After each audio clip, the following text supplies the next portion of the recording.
Hello students, मेरा नाम हार्दिक है और आज मैं आपको पढ़ाने चल रहा हूँ आर एस अग्रवाल बुक का क्लास 9th का चैप्टर नंबर फर्स्ट के एक्सरसाइज फर्स्ट ए को। इसमें हम रैशनल नंबर्स के बारे में बात करते हैं। रैशनल नंबर्स कैसे नंबर्स होते हैं? The number of the form a by b where a and b are integers and b is not equal to 0 are called rational numbers। कोई भी ऐसा नंबर जो a by b के form में होता है और जिसमें डिनोमिनेटर b 0 के इक्वल नहीं होता है वो रैशनल नंबर कहलाता है। ऐसे ढेर सारे इनफाइनाइट नंबर्स पॉसिबल हैं जिनको हम a बाई v के फॉर्म में लिख सकते हैं। ऐसे ही रैशनल नंबर की तरह ही इसका एक स्टैंडर्ड फॉर्म में होता है। स्टैंडर्ड फॉर्म भी जिसको a बाई b के रूप में ही रिप्रेजेंट करते हैं, लेकिन उसका जो कंडीशन है वो ये होता है कि न्यूमरेटर और डिनोमिनेटर का जो एचसीएफ है वो 1 होता है। यहाँ से हम देखते हैं कुछ नंबर्स को जो कि रैशनल नंबर्स हैं और अपने स्टैंडर्ड फॉर्म में लिखे हुए हैं। जैसे कोई भी नंबर हम अज्यूम करते हैं, जैसे मान लीजिए मैंने लिख दिया 4/8 या मैंने लिख दिया 5/10 या मैंने लिख दिया 18/9। ऐसा कोई भी नंबर जो कि p/q के फॉर्म में लिखा गया वो सब के सब रैशनल नंबर होंगे, लेकिन ये स्टैंडर्ड फॉर्म में नहीं लिखा है। क्यों? क्योंकि यहाँ पे 4 और 8 का एचसीएफ 1 बिल्कुल भी नहीं होगा। इनका जो कॉमन डिवाइज़र है वो 2 है, जिसकी वजह से न्यूमरेटर और डिनोमिनेटर आपस में कैंसिल आउट हो सकते हैं। 4 2 जार 8, यहाँ से हमें मिला 1/2 जो कि एक स्टैंडर्ड फॉर्म में लिखा गया है। 5/10 में भी 5 2 जार 10 हो जाएगा। ऐसे ही 9 2 जार 18 हो जाएगा, ये भी 1/2 होगा और ये हो जाएगा 2/1 जो कि स्टैंडर्ड फॉर्म में है। अब फर्दर इसे हम डिवाइड नहीं कर सकते। ऐसे ही अगर मैंने लिख दिया 2/3 या लिख दिया 5/3 या लिख दिया 7/9, तो ये सब के सब रैशनल नंबर अपने स्टैंडर्ड फॉर्म में पहले से ही लिखे गए हैं, क्योंकि इनका कोई भी कॉमन डिवाइज़र नहीं है। अब हम डिस्कस करते हैं एक्सरसाइज फर्स्ट ए के क्वेश्चन फर्स्ट को, जो कि है is 0 a rational number? Justify. क्या 0 एक रैशनल नंबर है? और अगर है तो जस्टिफाई करिए कैसे है। तो हम देखते हैं 0। 0 को हम लिख सकते हैं 0/1 और ये क्लियरली दिख रहा है हमें कि a बाई b के फॉर्म में है। हमारा जो रैशनल नंबर ना होने का शर्त है वो है कि b is not equal to 0 होना चाहिए, मतलब डिनोमिनेटर 0 के इक्वल नहीं होना चाहिए। और यहाँ पे वो शर्त हमें दिख रहा है कि यहाँ पे डिनोमिनेटर 1 है जो कि 0 नहीं है। न्यूमरेटर के 0 होने से कोई दिक्कत नहीं है, सिर्फ डिनोमिनेटर 0 नहीं होना चाहिए।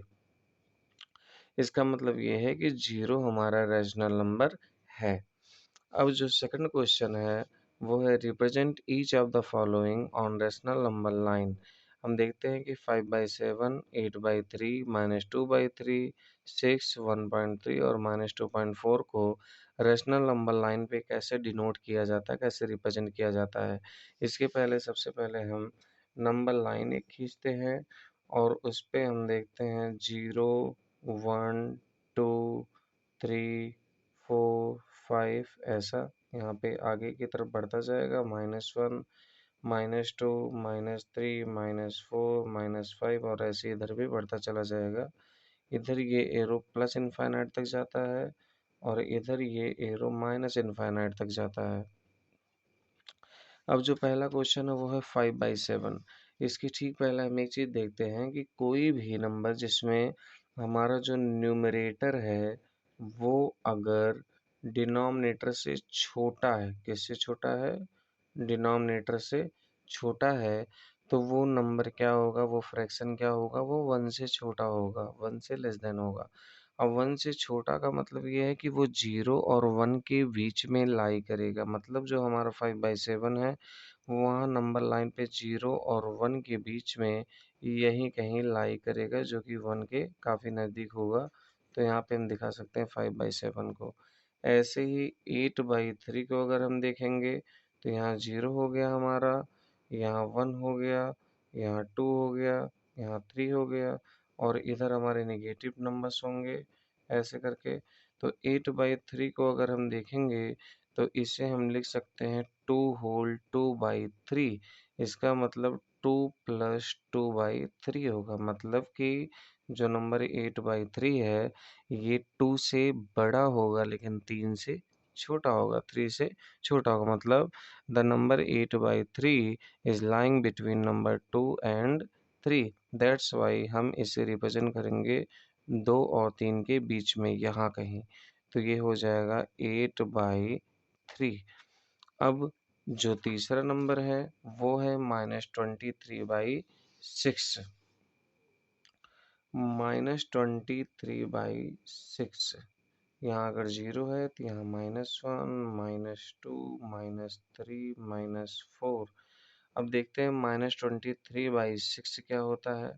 अगर हम डिवाइड करेंगे तो ये आएगा -3 पॉइंट समथिंग आएगा, 3 पॉइंट समथिंग आएगा, वो नियर अबाउट 4 के अप्रॉक्स आएगा।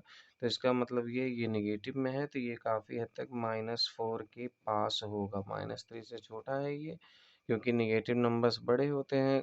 इन नेगेटिव नंबर्स के केस में जो छोटे नंबर्स हैं वो ज़्यादा बड़े होंगे और जो बड़े दिखने में हैं वो छोटे होते चले जाते हैं। तो वैसे ही -3 पॉइंट समथिंग -3 से छोटा होगा और -4 से बड़ा होगा, इसलिए वो -4 के पास होगा।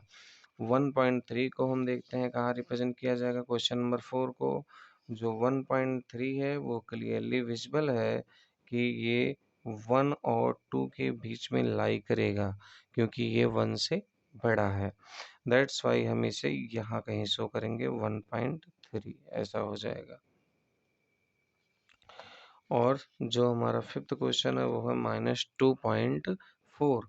-2.4 को अगर हम देखें तो ये -3 और -2 के बीच में लाई करेगा, तो -3 और -2 के बीच में यहाँ कहीं होगा -2.4।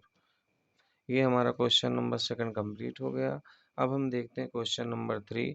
Find a rational number between 3/8 and 2/5, 1.3 and 1.4, -1 and 1/2।